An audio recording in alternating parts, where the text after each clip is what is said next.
Hey guys, welcome to the LT Brings the Heat podcast. We're your hosts, Sean Laird and Adam Heisler, where we talk about baseball and sports performance. With topics ranging from coaching, business, and player development, our goal is to bring you a no BS approach to development in baseball and sports performance. Hope you guys enjoy. Let's rock and roll. Hey guys, welcome to another episode of LT Brings the Heat. I'm your host, Sean Laird. Adam can't be with us today. He's out coaching with the Louisiana Knights this weekend, 4th of July weekend. It's been very hard, obviously, the last couple of weeks of us getting a recording in. So we have a special episode today with one of my former players, new draft pick for the Toronto Blue Jays in the 5th round, Zach Britton. He was a Indiana Bulls player for me growing up. He played 2 seasons for me in the Indiana Bulls, and obviously went to the University of Louisville, was leading the nation in doubles before COVID-19 shut down the season. This is a really great episode, guys. He kind of dives into his hitting approach, mentality that he has, how it changes with certain pitchers, and obviously how it changes in certain counts and certain situations. Talks about his development, talks about the importance of being a multi-sport athlete, but also being an athlete as a ball player that can play multiple positions, so you can find a spot in the lineup. Zach's a special young man. He's a guy that one of my favorite kids I've ever played. I love this guy. I love him to death. His family's awesome. Love his family. He's a guy that has the mental game, down. He's a mentally tough young man. He understands how important it is to be a confident young man and approach the game with as much confidence as possible and approach the game with as much toughness and tenacity and grit as possible. There's not anything he doesn't think that he can do. He thinks he can do anything, which I love. And that's something I think every ball player should have. So he kind of dives into Louisville a little bit, the recruiting process, hitting. And this is a lot of hitting episode here. So you hitters that are listening and you parents that are listening want to know about hitting, this is something you guys need to pay attention to right here. So hope you guys enjoy. If you enjoy this episode, as always, give us that 5-star review. And here we go. Zach Britton, Toronto Blue Jay draft pick. All right, hey guys, welcome to another episode of LT Brings the Heat. Adam cannot make it today. His Louisiana Knights team is he's actually coaching this weekend. But I got one of my favorite players of all time that I've ever coached. One of my main guys is Zach Britton. He was just drafted in the 5th round by the Toronto Blue Jays in the MLB draft, which was a short draft for sure. And it was really cool to see Zach's name on there. I also played at University of Louisville in college. Obviously, his season was kind of shut down a little short here with COVID-19 going on. But how you doing today, Zach? Good. I'm excited to be on here. Awesome. Yeah. And so me and Zach, we'll talk, at least a couple times a month, just, saying hi or saying what's up. So it's really cool to have a player that I had 4 or 5 years ago on here and kind of talk about the game a little bit here. So, Zach, why don't you talk about the draft process and how this kind of happened? This is obviously a weird situation for a lot of players, and a lot of good players obviously kind of missed the boat with it only being five rounds. And obviously you were, very blessed, but also you worked really hard to get where you were and deserve your draft spot. Kind of walk us through the process and how this kind of went down. Yeah. So actually right after our season got canceled, I was down in Florida working out and training for the draft. And I thought the whole time, it was still going to be 40 rounds or whatever. I thought it was at least going to be 20. And then one day we found out that it was going to be 5 or 10. So I called my agent real quick and I was like, hey, if it's 5 rounds, where does that put me? He's like, dude, don't worry about it. If it's 5 rounds, which I don't think it will be, I still think it'll go in that 3, 4, maybe 5 round range. So from the beginning, once they announced it was 5 rounds, I still thought I'd go. I didn't really have a doubt that I wouldn't. And I don't know if that's just my confidence level in myself or what that was, but no, I never really had a doubt that I would go. But kind of going down the wire, there's only 160 picks, so it was definitely a crazy year. And I had a ton of calls leading up to the draft, telling me a whole bunch of different things from a whole bunch of different teams. And one of the only teams I didn't really talk to right before the draft was the Blue Jays. So it kind of came out of nowhere once the draft, unfolded. And it was a crazy couple days, but, I was super happy to get picked by the Blue Jays and was super, super fortunate to have it happen. Absolutely. It was so cool to see your name. And I'm the same way. And you know this already about me, Zach, and the listeners might not know this, is I love confident players. I've always loved confident players, and you've always been that guy. And the same confidence you have of getting drafted, that's the type of player that I want to coach. That's the type of player that I believe all players should be like. So that's awesome right there. You were training in Florida. Was there something you set up before the season ended that you were going to go down there? Or how did that kind of come to be? No, so we were, well, when was it? I guess it was like mid-March, whenever it was. Our season got canceled. Our series against Notre Dame got canceled. And then the following day, the season got canceled. So we were just kind of sitting in our apartment, and I had driven to Cincinnati, where I normally hit, like 3 or 4 days in a row. And it was, 2.5 hours to go train to work out. And one of my buddies was going home to Florida. He was my roommate. He's like, "You want to come with me?" So I was sitting there thinking, I was like, yeah, it's like 80 degrees in Florida right now. Yeah, I might as well Yeah, go. absolutely. So I was only expecting to be there for a week, and I ended up staying there 2 months because we found a really good trainer, and we were getting some really good work in. We got out on a really nice field, like 4 or 5 days a week. So I was like, there's no point for me to go back home in Indiana when it's like 40 degrees right now. Absolutely. Yeah, so I stayed down there in Panama City for a little over 2 months, and got a lot better, and I got to be outside and work on my game for 2 months. So it was a huge plus. Absolutely. Let's kind of backtrack here a little bit and kind of talk about your childhood and growing up. Playing travel baseball and kind of ultimately what led you to Louisville. Let's kind of start from the beginning and kind of start like, what kind of sports did you play growing up? What did you kind of focus on as you were growing up in the game of baseball? Yeah. Well, first, I played all 3 sports. I played football, basketball, and baseball. And to be honest, at a young age, football was probably by far my best sport. Um, and I hated it too, which was the thing. It was my least favorite sport, but it was what I was the best at. Yeah. But no, I loved baseball from a very young age, and it was something I wanted to be really good at. So it was just, from the time I was 8 years old, it was every day. I was going out to the field with my dad for hours and bucket after bucket, till my hands would bleed, honestly. But yeah, so I started playing travel ball probably I was 10 probably, with the Indiana Prospects. Played 1 year with them, and then played 2 years with the first 2 years. The Indiana Nitro was an organization. I played with them, and then went to the Bulls from 13 on up, and had a great experience. And as you know, played with a lot of good guys and a lot of really good coaches. So yeah, my travel ball experience and youth baseball experience was really, really positive. That's awesome. When did you kind of make a decision in high school, like that you were going to focus on kind of baseball only? Was it in high school? Like what age were you when you were like, hey, this is what I'm going to focus on because this is what I'm going to develop the most? Yeah, I stopped playing football in middle school, and then I played basketball through I guess, going into my sophomore year. After I'd committed, because I committed going into my sophomore year, and then I was like, well, I might as well just work on baseball, play baseball close to year round. And since I'm already committed, I didn't want to get hurt playing another sport. So yeah, once my sophomore year hit, it was just the only attention I was giving any sport to was baseball. Absolutely. And for those that don't know, like Zach played with me when he was 16 on the 16 black and 17 on 17 black with the Indiana Bulls. And we had a lot of the years before Zach was on my team. We had the Cody Hosey, Zach Thompson first rounders. And then Zach's team obviously had Zach getting drafted, as well as who am I forgetting? Dre Jamison. Yeah, Dre Jamison, first rounder too. Yeah. Sorry, Dre, if you hear this, I did what a big league right there. And then obviously Tommy Summer, who's going to be a draft prospect next year. There's a lot of talent in those 2 years specifically.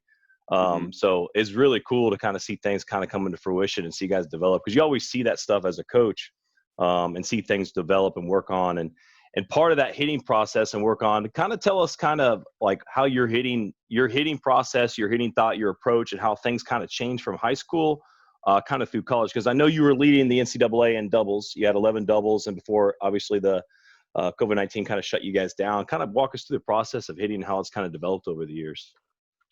Yeah, I would say My approach when I'm in the box has always kind of been the same. Mm-hmm. From the time I was really little. And it's simple too. It's just I go in the box. I tell myself, the pitchers can't get me out. Mm-hmm. Um, but then, my thought is to hit any pitch in the strike zone, where it's pitched and hit it hard, do damage to it. Mechanically, I've remained kind of the same since I've been young, but I made a few small tweaks here and there. But my biggest thing is now is just really trying to be in the zone for as long as I can, especially as you move up levels. If your bat's in and out of the zone, you don't have a chance to hit.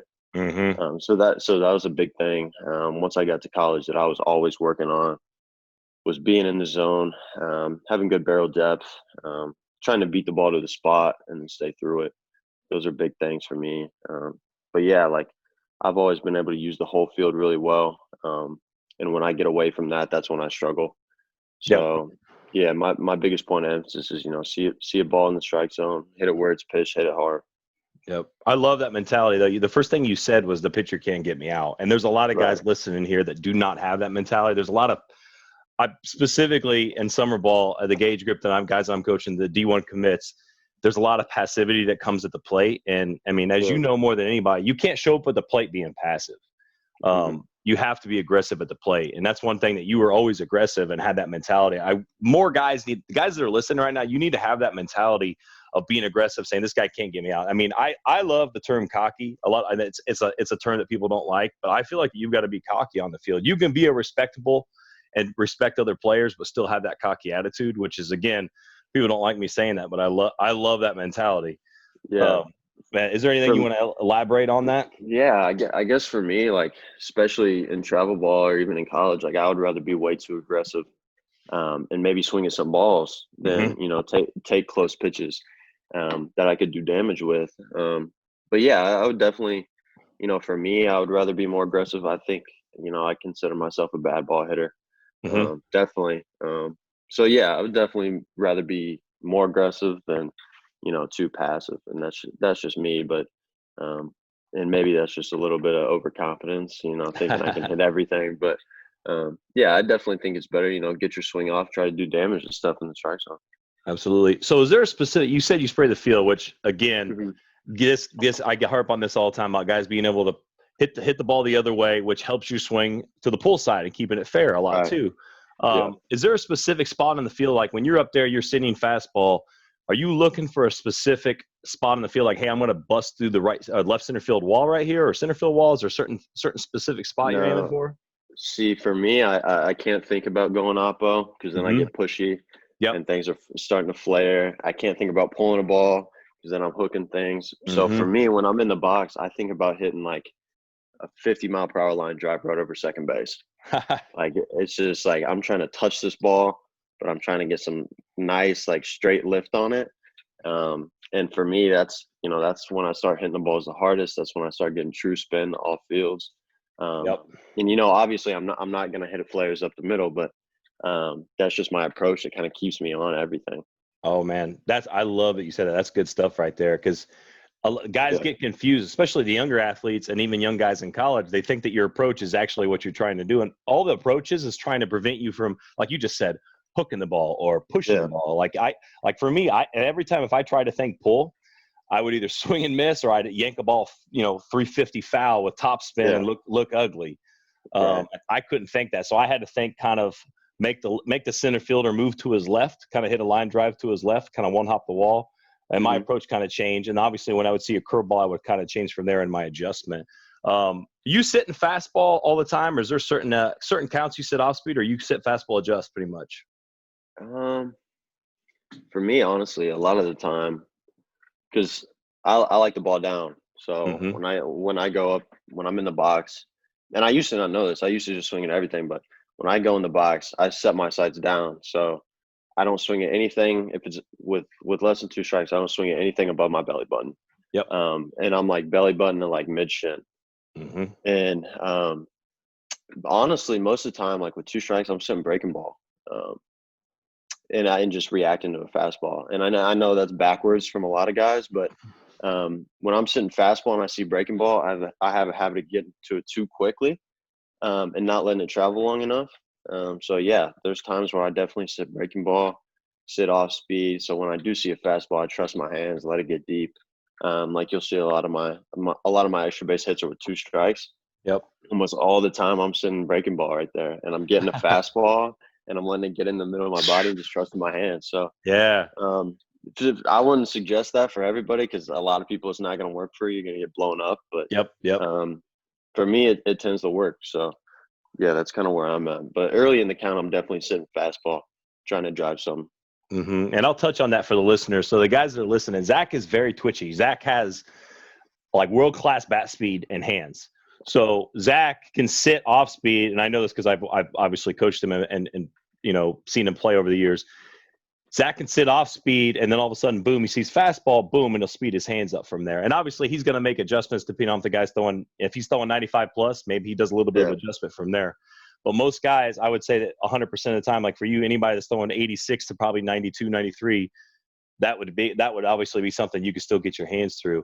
But that's, again, like hitting's different with everybody. Is like you're a guy that can do that, and there's some guys that can't do it. Like for me, if I thought off speed, I still wouldn't be able to put the ball in play as the way I wanted to. So basically, I would sit fastball. As soon as I would see an off speed pitch, I'd have to think right field line because that was the only way for me to be able to stay back long enough. Yeah. Stay back long enough, letting it travel, and then be able to drive the ball to opposite field. So my approach is a little bit different in that aspect, but I love hearing that aspect too. And somebody else was talking to me about that the other day, sitting off speed on those pitches. I would sit curveball or sit off speed on first pitch a lot. And then I would kind of sit, depending on if it was a slider fastball guy, I would kind of sit slider at certain times too, so I could see it up.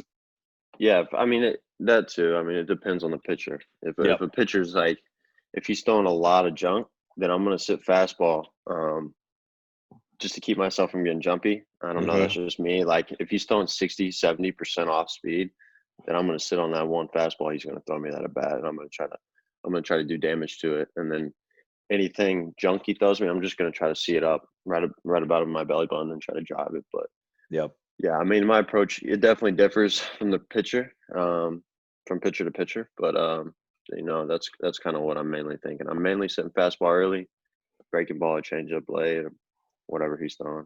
Awesome. Especially lefty. Lefty, I'm always sitting breaking ball. Yeah. I feel like they can't beat me with a fastball, and I'm sitting breaking ball in. Because anything breaking ball out over the middle of the plate is going to be a ball. Yep. Yep. Awesome. That's good stuff right there. I love you jumping in depth into that. And another thing you kind of touched on with hitting is keeping the barrel in the zone for a long period of time. And it's something I'm constantly training guys at LT to do is like, hey, we don't want this negative attack angle where we're chopping down. It's barely in the zone. We don't want to have a big loop where we're dumping the barrel. Can you kind of elaborate like what you specifically focus on drill wise, or maybe even approach wise to kind of keep your barrel in the zone for as long as you can? Yeah. For me, I think the biggest thing I can do, is just really like, I'm always checking my posture, like my spine angle. My biggest focus is to keep everything over the plate. So, and having that hinge at the waist, or hips rather. But yeah, that's like my biggest like check for me. Like if I'm hitting off a tee, when I finish my swing, I want my nose to be the bat length away from the tee, from the very top of the tee. That's how I know that my chest is over the plate. Yep. Another thing too that I like to do, I like to stay close to the net. So say if you're in a cage, I'm left-handed, so I'd stand on the far left side if you're behind the cage. And it's like that Cano drill, if you've ever seen it, where the L screen's in front of them, like cut right through the middle of the plate. Yeah. I'll get up next to the cage. I'll have a guy flip to me, and he'll throw me middle in, and I'm just working on getting my chest over the plate, beating the ball to the spot, and everything's in the air flying. Yeah. Not trying to hit the net, right? No, I'm not trying to hit the net with my end cap. So yep. But yeah, I'm pretty close. So like I'm about a bat length away. If I put it around like off my stomach, I'm about a bat length away. And that's just going to keep me tight. It's going to keep me over the plate, and it's going to keep me behind the ball. An easy way for me to see it is like if the ball's spinning, like if it's got good backspin on it to all fields, then I know that I'm behind everything and I'm staying through it. Oh yeah. And for me, I can feel it where a lot of guys can't, but there definitely are some drills out there that can kind of get you to feel being in the zone for a while. I love that fence drill. It's something I utilize when I played. It's something I have my guys do constantly. I specifically have a square screen inside my cage, so guys will do that constantly, especially guys. And you're right, though. There's a lot of guys that don't have enough feel. And we had Josh Livloom, pitcher for the Brewers, who I played with on the Bulls, and he was talking about feel being the most important thing, and a lot of guys don't have it. Like, you can rely on the data and, you know, all the new age tech as much as you want, but if you don't have feel for what you do, there's going to be an issue, and you're not going to be able to make the adjustment from pitch to pitch. Sure. And especially cutting balls off from there. But kind of let's kind of talk about your decision to go to Louisville, and we'll kind of backtrack a little bit more here. Yeah. So your decision to go to Louisville, I know you made that commitment before your sophomore year. Kind of walk us through that 15-year-old summer, and kind of like how you maybe did you visit a bunch of schools, or did you visit just Louisville, and kind of break us down what you did there.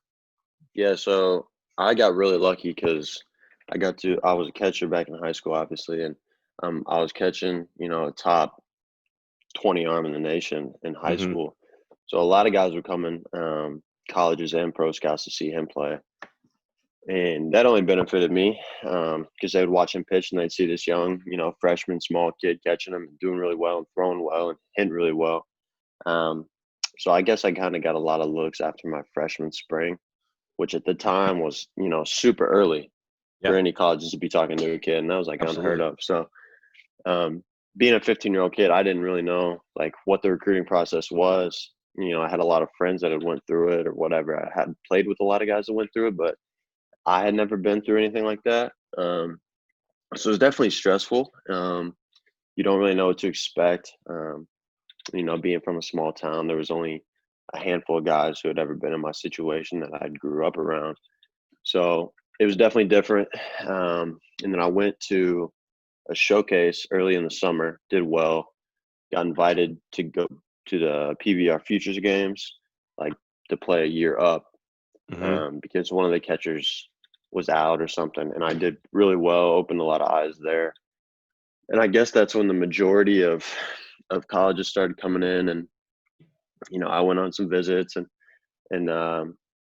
you know, I had a lot of long conversations. And when I went to Louisville, I thought it'd be a really good place for my development, and I really liked the coaches and liked the university, so I thought it was a great place to be. That's awesome. And it's a one of those situations to where you know, and guys that go through the experience, like once you figure it out, like you know where you wanted to go, and you have exactly an idea. And obviously Louisville is a top 10 program in the country. Once you got to school, you know, once high school kind of got over and you walked into school, and those 3 years you're there, kind of what was the focus on Coach McConnell's, you know, philosophy on how to develop you guys? And what did you guys kind of focus on primarily from a day-to-day, week-to-week, month-to-month perspective? That's a really good question. I wouldn't say we had a main overarching development like expectation or goal or anything like that. But once you get in there, he's like, look, he's like, you're here for, you know, 3 reasons. You want to be a big leaguer, right? You want to win a national championship, and you want to get your degree. So that's kind of the 3 things. Like, first off, you want to get your degree, obviously. Second off, you want to be a big leaguer. And third, if you can, you want to win a national championship. And that's, you know, for everybody, that's one of 3 reasons you're there. So no matter what you're doing, you're working towards that, whether that be in the weight room, when you're hitting, when you're on the field working on defense, when we're doing team defense. You know, practices get long, like, you know, practices get long, they get boring, they get monotonous. Like, one of those 3 things is like kind of your why, right? Like, and he always says, like, what's your why? He always tells you, come up with something that you're doing this for, because if you're doing it for yourself, or if you're not doing it for something else, like something bigger than you, like, you're going to lose it. Like, you're not going to put everything you have into it. So, yeah, it was just always one of those things. Like, for me, it was just, I wanted to be a big leaguer. So I was going to do everything I could every day to, you know, be the best player I could be and the best teammate I could be. And, you know, I really wanted to get my degree in 3 years. So I worked my butt off to do that. So when I got drafted and when I signed, I was done going to school. So, yeah, those are my 2 biggest things that I work for every single day. And there's 2 things right there that you just said that I think go an absolute long way. And the guys that are listening right now, Zach got his degree in 3 years. So there's a lot of guys that go to school and they don't focus on his education. They don't focus on your education. They don't focus on the little things. For me, and as Zach knows, I've always preached about doing little things and going to school, even though like Zach's goal was to be an MLB player. But he understood, getting my degree, having a why and having a purpose, because there's days that things are absolutely as boring as possible. There's days that you don't want to go to practice. There's days that you don't want to do this lift. There's days that you don't want to go to this class. But Zach had a goal in mind, and he understood that, hey, I've got to eat this crap sandwich today, or I got to do this thing today, because this is going to help me achieve and have, this goal, and it's going to be that much sweeter at the end. And there's a lot of guys that think this is all, hey, I'm going to go to Louisville and it's going to be easy. I'm going to play for a top 10 program and I'm going to be doing what I want. I'll just show up and I'll play and we're going to win games. And that can't be further from the truth. And for me, when I talk about toughness all the time, and I love that you talked about the why.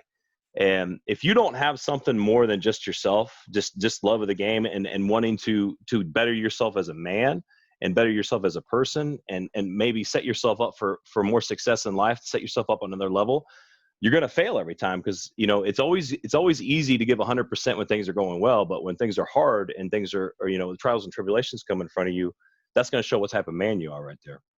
Right. And I would say another thing too, like kind of piggybacking off what you said, like it's not easy. Like once you're in high school, like no matter who you are, like you could be a top 10 player in the country, a school is going to love you. They're going to tell you this, they're going to tell you that, just to get you on campus. Yep. And then for me, like in my case, I got 90, almost 100 plate appearances as a freshman. Like if you follow college baseball, like that's a good amount of time. Yep. For a freshman, and I did okay. But obviously me being a competitor, I wanted to do better. And I had double groin surgery going into my sophomore year. I was out 6 months, missed the whole fall. Like when you're a high school kid, you don't plan on those things happening. Like you don't plan on negative things happening. You think everything's going to be perfect. There's a lot of ups and downs, and riding that and still trying to get to this highest point when you're on a downward spiral or a downward trajectory. Yep. Pull yourself back up. That's the most important part. That's how you become successful, especially in college baseball. And I love that you mentioned that. I was going to talk about this, and I'm a big believer, as you know, that adversity makes the man. And I know you had that double groin surgery, and you came up and trained with us that winter right before your sophomore year, when then you went to go play the Cape. And I put you through the ringer in a lot of workouts, and it was, hey, whatever you need, I'm going to do it. Right. That was the mentality you had. Kind of walk us through that surgery and kind of walk us through that injury. Because a lot of guys, I can relate with my back injury in college and a lot of injuries that I had with shoulder and stuff. And it's all at, big prospect, playing at University of Louisville, but everything's great, right? Everything's easy. And that can't be further from the truth. Kind of walk us through that injury and how you kind of developed, a mentally tougher version of Zach Britton through that. Well, it started my freshman year, I guess around April. And after games and after I'd warm up, after I'd hit BP, I just noticed I couldn't really move. During the game, obviously I was fine. I had adrenaline, I could run. I could move behind the plate, but before games, right after games, I was like, dude, I can't move. I don't know what's going on. And for me, we had 2 catchers that were healthy at the time. Well, we had 3, but one was just coming back off a knee injury, and so I needed to be in the lineup as much as I can be to help the team win. So that was my thing. I'm not gonna say anything about this, because if I have to sit out, I don't want to hurt the team. Yep. So I played through it from April. Went off to summer ball, was killing it in summer ball because I got hot at the end of the spring. So I was like, I'm gonna go ride this in the summer ball. I'm gonna go hit 400, come back, win the MVP of the league, and then I'm gonna be set to play. Yep. So I got out there. I'm hitting 450, and I'm catching. But after every single game I'm catching, I'm waking up the next morning, I'm getting ready to go work out, and I can't get out of bed for an hour. So I'm like, there's something wrong. I'm starting to lose sleep over it, and once you're losing sleep about an injury, something's not right. Yep. But I kept playing. I kept playing outfield. I kept catching, just because I love to play. And it got to the point where I'm sleeping 2 or 3 hours a night because it hurt so bad. So I left summer ball early July, came back to school, got it looked at like probably 4 or 5 times. They're telling me nothing's wrong. They're saying I have like a sport, or not a sports hernia, but like a inguinal hernia. And I'm like, Yep. dude, like I don't have that. Like I'm good. Like that's not what's wrong. Like I was like, I can't run after I play a game. Like I can't move. I was like, something's wrong. So finally, I get our trainer at school was great, Pat Hassel. I think he's probably the best AT in the country for baseball, definitely. And he's like, I think you have a sports hernia. And he set me up with an MRI with the arthrogram, like the dye, and I get it, and sure enough, the MRI showed it. Went up to Philadelphia, got another like 2 or 3 MRIs. I had bilateral groin surgery in September, got cleared to play in like late January, early Mm-hmm. February. So, but yeah, it was definitely a process. It was something I never thought I'd go through, but it was tough. But it definitely turned me into someone who was a little tougher than I was, and I was tough to start with. But after that, I was a lot tougher. Yep, absolutely. Yeah. There's always another level, no matter how much mental toughness you have, there's always something that's going to test you in life. And that's definitely something that's very serious, because a lot of things could have went wrong right there. You could have ignored it, and they could have not set up that MRI, and something, obviously the body's kinetic change, something else could have happened right there. Right.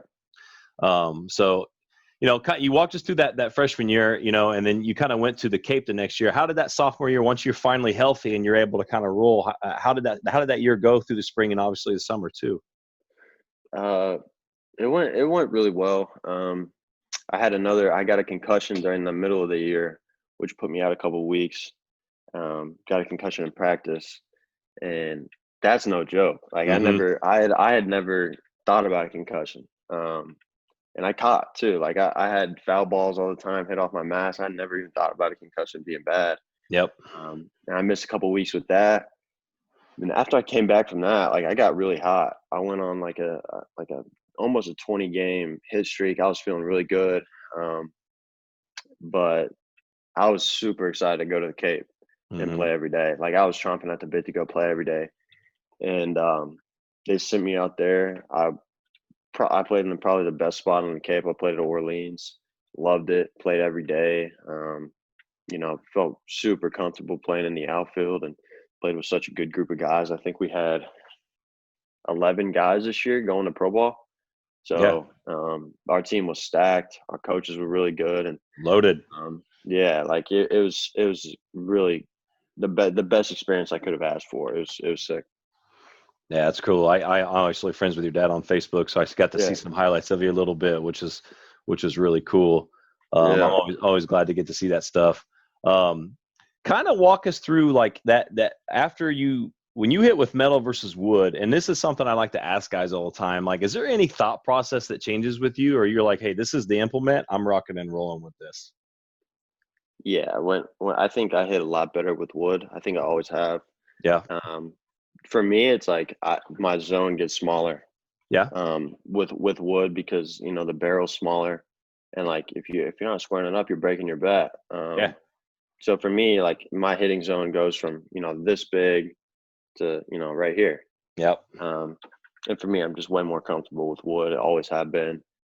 And you've always swung wood. You in off season, you swung wood all the time, right? Like that's what you pretty much swung most of the time. All the time, off the machine, off the tee. Like even since I was in high school, it was all I was swinging was wood. Yep, that's a big deal right there, because a lot of guys will still maintain aluminum or maintain metal. And, I felt really good with wood too. And it's something I always wanted to swing, because also it gives you kind of that advantage when you do go to metal. You feel like that you're swinging something that's very light. It's more balanced. That's what I was going to say. Yeah, I mean, that's how I always was. I was always really, really – my swing always felt super good after breaks, like winter break, Thanksgiving break, when I came home and I was sitting with wood. Mm-hmm. For an extended period of time. Like when I wasn't touching a metal bat, I'd get back to school and I was hitting balls almost 500 feet because the bat felt good. You know what I mean? So yeah, absolutely. I definitely think it's an advantage training with wood over metal. Yeah, and I did the same thing. When I would hit BP, my first 3-4 rounds in college at BP would be with wood, and then I would switch back to metal because it just felt better. And I liked swinging it a little bit heavier too, so that way it would make it even bigger of a transition from there. Right.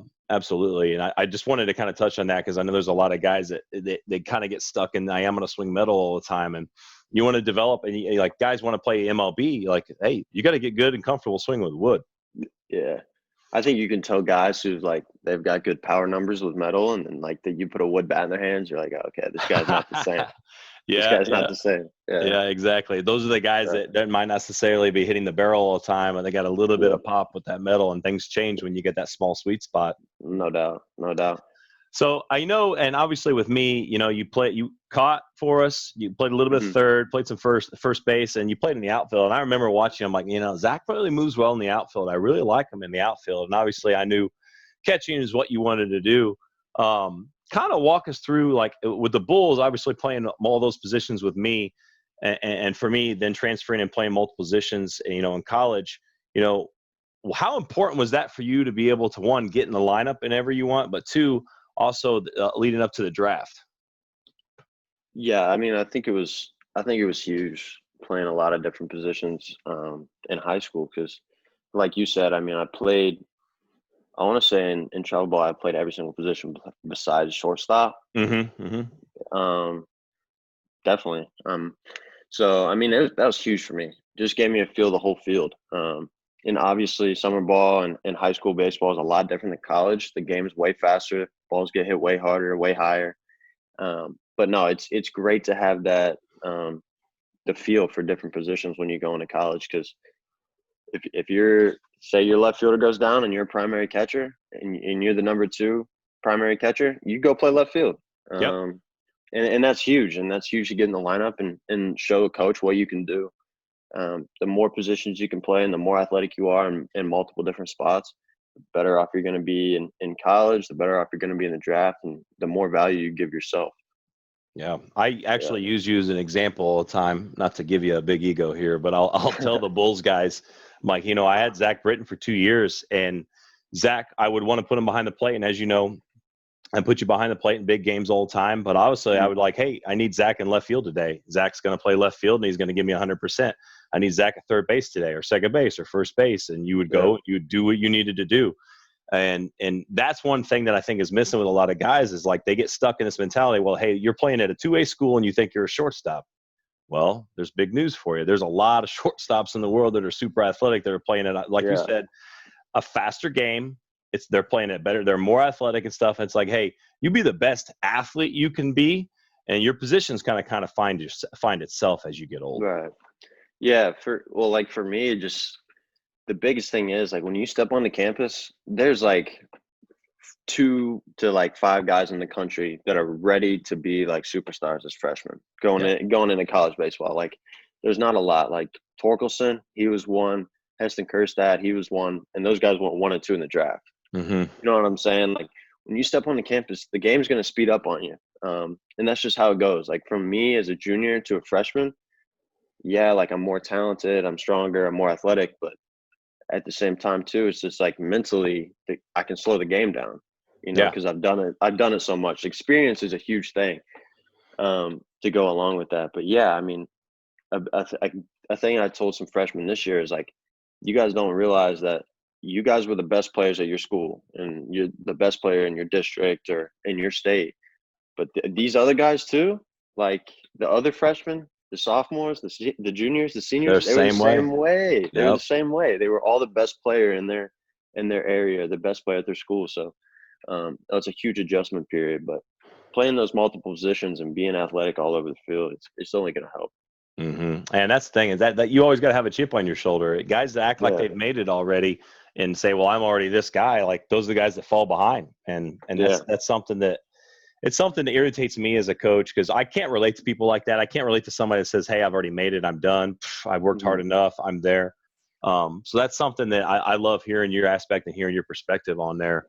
What are the Blue Jays? What are their plans with you? Have they kind of walked through? I know you guys are having Zoom meetings and you guys are talking as of right now. Kind of what's the plan with you development wise, and as you guys when you finally get a chance to actually show up and play some ball? Yeah, we haven't talked so much about where I'm going to start level wise anyway, but they want me to be a big league bat. and like we kind of talked about, they feel like I could play multiple positions at the big league level every day. So Awesome. for me, that's what I'm working for. I'm working to be a long time big leaguer, and it's hard to get there, but it's harder to stay there, and that's what I want to do. I want to get to the big league and stay there for a long time, and be an impact player, and be an all-star, and be a guy who can help a team for a lot of years. Awesome. Absolutely. And I know we talked about this a little bit kind of before we got on here, but kind of what's kind of the gist of these conversations that you're having with the Blue Jays? Like, what do you guys, what's the plan right now with the whole COVID-19 virus, and kind of where are you guys at right now? Yeah, I think their first step is to kind of get these big league guys going, get their season moving. Because without them, I don't think us minor leaguers can do much. Mm-hmm. So I definitely think that they plan to send us minor leaguers down in the spring training complex, and hopefully we get some instruction this fall, or something along those lines. But yeah, I've heard some different things and different theories of what we're gonna do, but hopefully we can start playing baseball at some point here before too long. Absolutely. And I know we were talking a little bit about training and stuff and about getting equipment. Kind of walk us through what you're doing on a day-to-day right now with all this going on. Like, you still got buddies that you can train with right now. What are you doing weight room wise and hitting wise?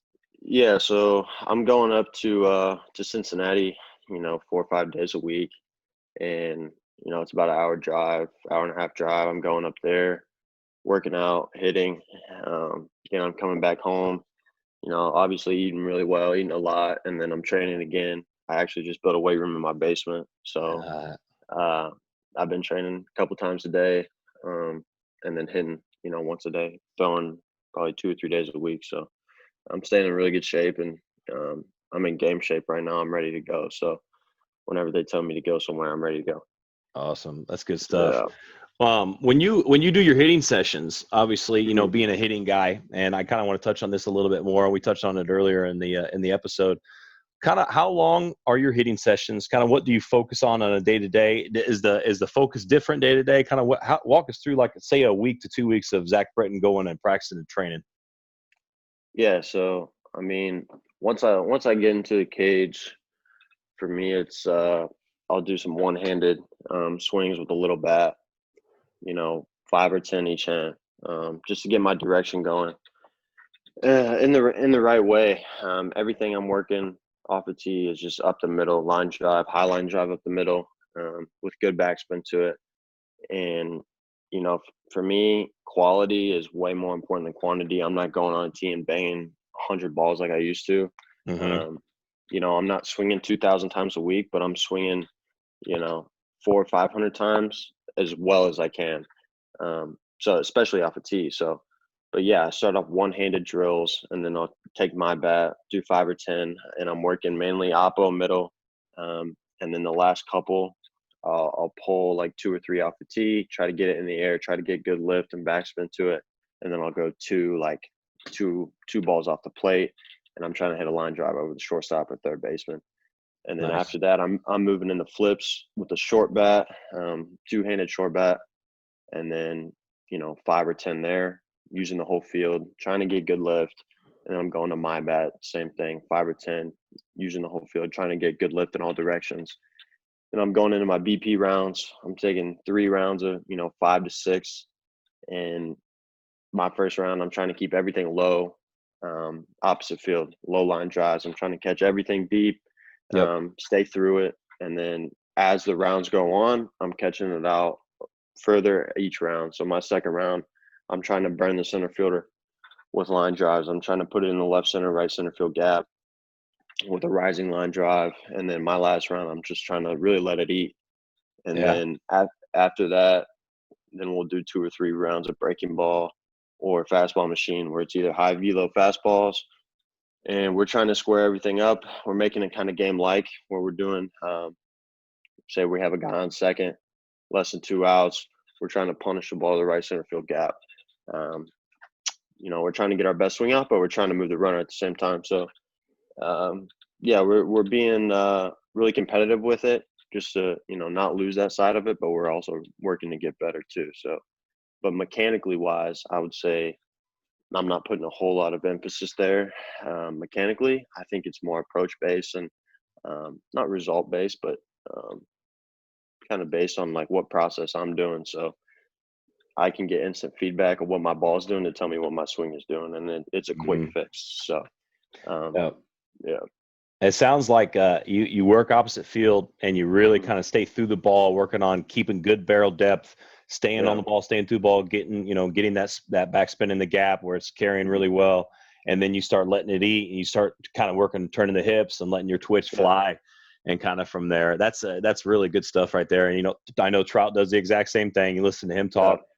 I did the same thing myself. Like for me, I'd have to hit low line drives, the opposite field, made my swing feel the best. It helped me hit the ball to pull side really well. That's really good stuff. When you use that short, go ahead. Yeah. My thing is like, for me, I think about my swing working in a circle.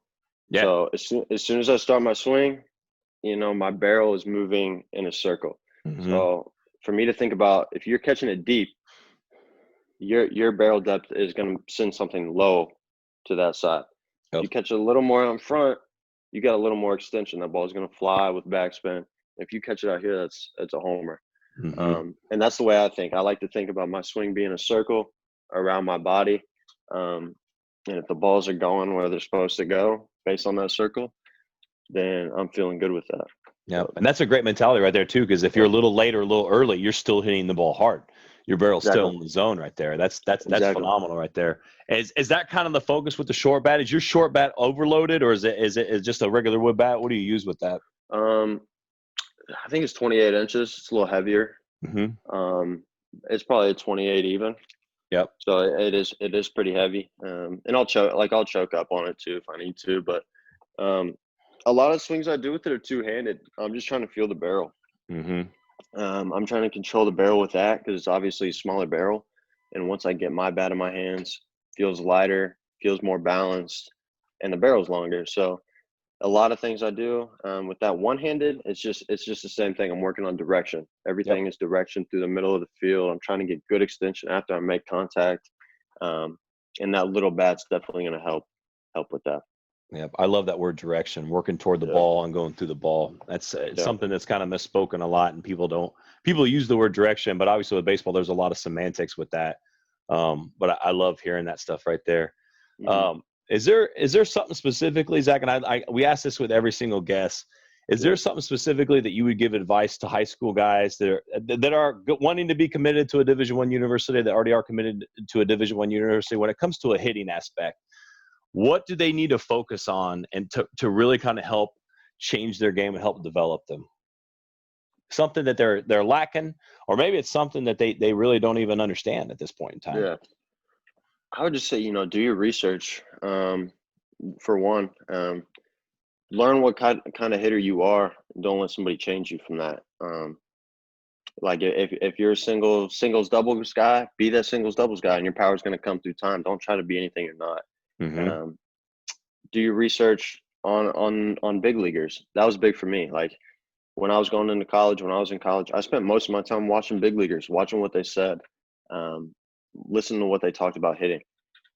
And then two, don't let anybody cookie cut you. Not every hitter's the same. Not every hitter's going to have the same swing. You and I never had the same swing.